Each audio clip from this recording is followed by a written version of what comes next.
for today's video tayo ay mag-harvest ng buto ng mga marigold. And then, ito yung season na tamang-tama kapag kayo ay mag-harvest ng mga bulaklak, guys. Kailangan ay tuyong-tuyo na sila na katulad neto. Ayan.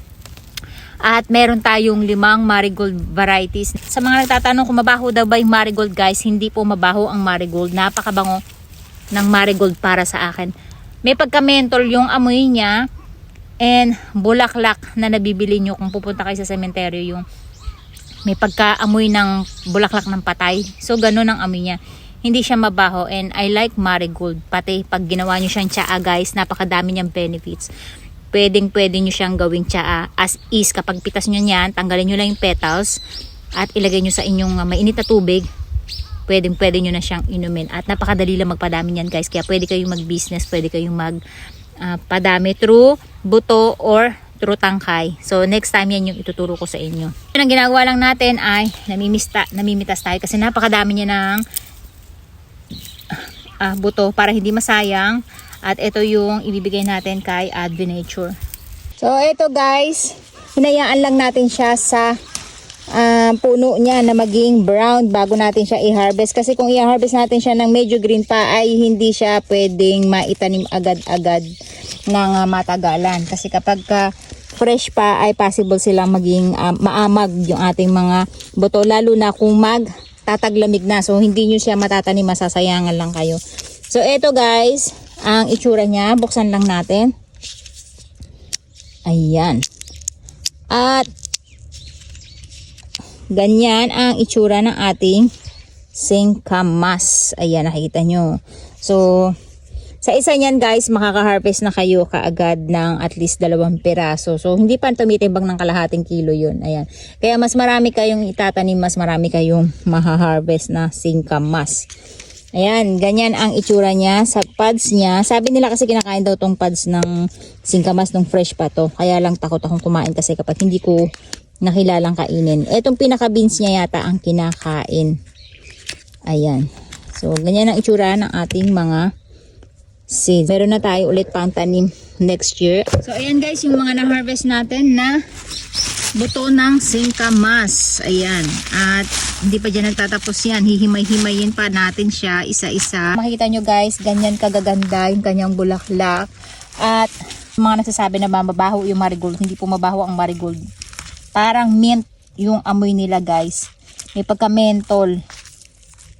So, ayan. Sa mga nagtatanong kung saan makakabili, add nyo lang po si Advenature para kayo ay makapag-PM sa kanya at makabili ng mix. Ang gagawin ko dito, guys, imimix ko na yung mga buto para meron na kayong dilaw, may red, at meron kayong orange at yung mix yellow-orange na katulad nito. So, ayan. Napakaganda rin pang decorate niyan, guys, sa inyong hardin dahil ang lakas niyan lumago at gumapang. Ayan, napakaganda nila. O, kita nyo, pagka ganitong agaw lamig, still, ang ganda ng kanilang pamumulaklak. Ganito ang itsura, guys, bilugan. Ayan, maganda. Yung mga ganitong marigold naman ay yung mga konti lang ang petals nila. So, meron tayong 5 variety ng marigold na pwede nyo mabili. And then, mag-harvest lang tayo ng ating okra. Kung kayo makakabili ng pulang okra, i-add nyo lang si Advenature. At ayan, yung inyong mga okra na mabibili sa kanya. So mag-harvest lang tayo. Ito yung red okra natin kasi hindi na ako nag-collect ng kulay green dahil meron naman nun sa Pilipinas. So ito yung red natin, guys. At ang itsura niya, ganyan. Ito parang nagka-mold siya kasi kung makikita nyo, guys, puti yung kulay niya. Oh, puting okra siguro to, guys. Ito. Baka ibang okra to. Yan. Kasi yung buto niya magkaibang kulay. So, ito yung ating ibang red okra. Ganito ang itsura ng ating mga buto. Ayan. Nakikita nyo, guys. So, ayan, guys. Lahat yung na-harvest natin na red okra. At ang gagawin natin next ay hugasan naman natin siya.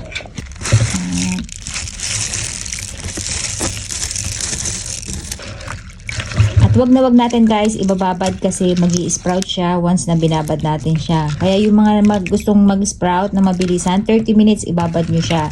And then ibalot nyo siya sa basang tissue para kinabukasan ay may ugat ng palabas. Para madali siya madry. Pero hindi natin siya tatakloban guys. Kasi pag tinakloban natin siya, magi-sprout yan. So ayan, pwede na natin siya i-dry. So sa pag-harvest guys ng marigold natin, kukuha lang kayo ng isa.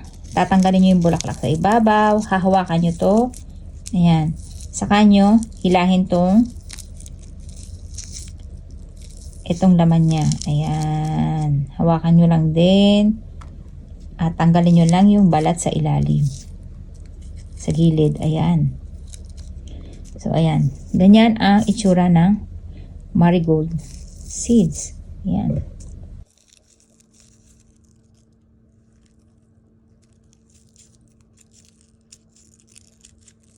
Ang ine-next naman natin ay itong ating mga bunto ng singkamas. At syempre meron lang din tayo plastic container lang. Ayan.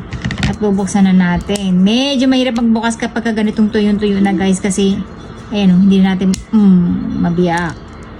Ayan, nakita nyo. Hindi katulad na medyo fresh pa yung kanyang lalagyan. So mahirap. Sobrang tuyo na sila guys. Hindi na natin mabukas. At ganyan ang itsura ng buto ng singkamas. Ayan. At ito hindi na natin kailangang hugasan kasi sobrang tuyo na siya. Ayan na guys, yung ating mga buto na na-harvest. Ito yung ating mga singkamas. And ito naman yung ating mga marigold. Nakita nyo ba yung tiyaga ng lola nyo? At maghapon natin ginawa ang pagha-harvest ng buto. Ganyan siya katrabaho. And then ito yung ating mga okra. So napatuyo na natin siya guys. Ayan. Dapat ay tuyong-tuyo siya. Wala na siyang tubig. Kung hindi ay magkakaroon siya ng amag pag tinago nyo siya sa bottle. So ang paraan ng pagtatago natin ay meron tayong ganito. So tatanggalin natin to. Nakasulat sa kanya ay green ampalaya. Ayan. And then, meron din tayong ziplock na malaki para dito sa ating marigold. Or meron tayong ziplock na maliliit. So, may iba't ibang sizes to guys. Ayan. Ito naman yung para sa mga konti lang. So, bukas plano ko, ang ha-harvestin naman natin ay yung ating mga sili. Ayan. At meron din tayong bote. So, ganyan guys. So, ayan guys, ready to fly na ating mga buto. That's it guys.